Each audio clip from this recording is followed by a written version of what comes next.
उचाना शहर की धर्मशाला में आयोजित भाजपा की मीटिंग में पहुंचे कैबिनेट मंत्री रणबीर गंगवा ने पीएम नरेंद्र मोदी के 9 दिसंबर को पानीपत में होने वाले कार्यक्रम में उचाना हल्के से अधिक भागीदारी सुनिश्चित करने के लिए जिम्मेदारी सौंपी।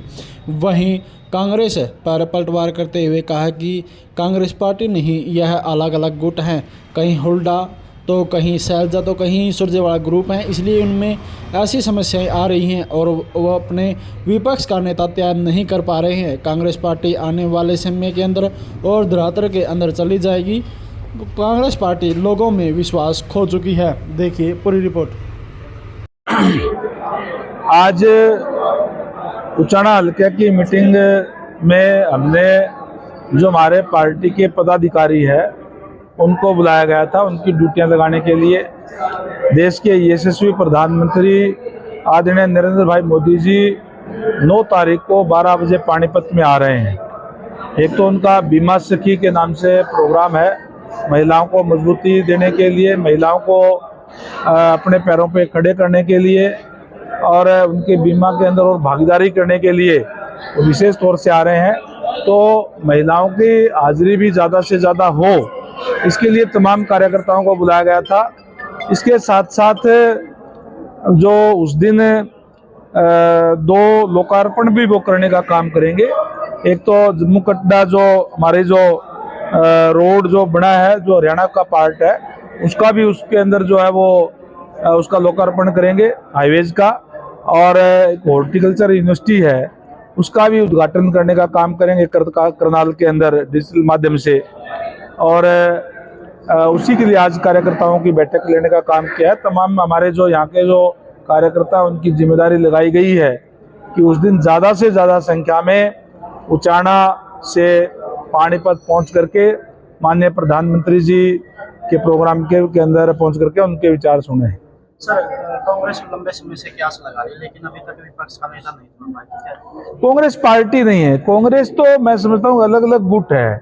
कहीं कोई हुड्डा जी का गुट है, कहीं सैलजा जी का गुट है, कहीं सुरजेवाला जी का गुट है, और इसीलिए उनके सामने ये समस्याएं जो है आ रही है, वो अपना कोई तय नहीं कर पा रहे हैं।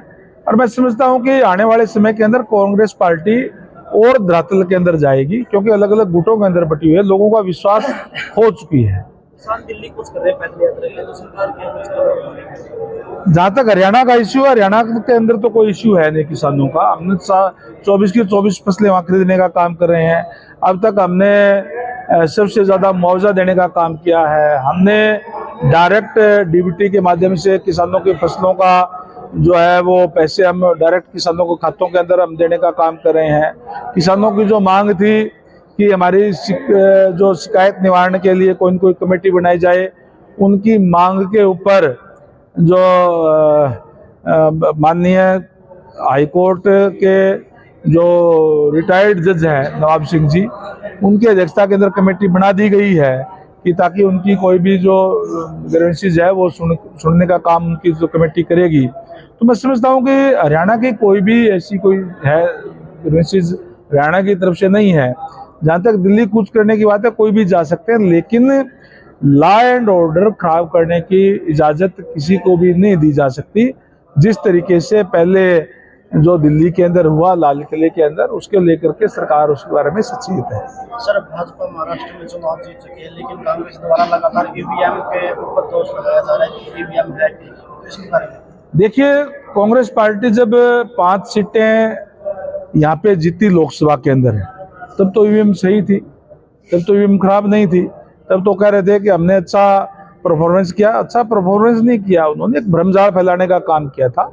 लोगों को संविधान की पत्रिका हाथ में लेकर के जिस तरीके से उन्होंने भ्रमजाल फैलाया था कि यह भारतीय जनता पार्टी आएगी तो संविधान बदलने का काम कर देगी, तो इस तरीके की प्रोपगंडा, इस तरीके की झूठ फैला करके वो चुनाव जीतना चाहते हैं। झूठ ज्यादा दिन तक नहीं चलता, इसलिए कांग्रेस को अपना आत्ममंथन करना चाहिए कि क्यों वो चुनाव जो हार रहे हैं।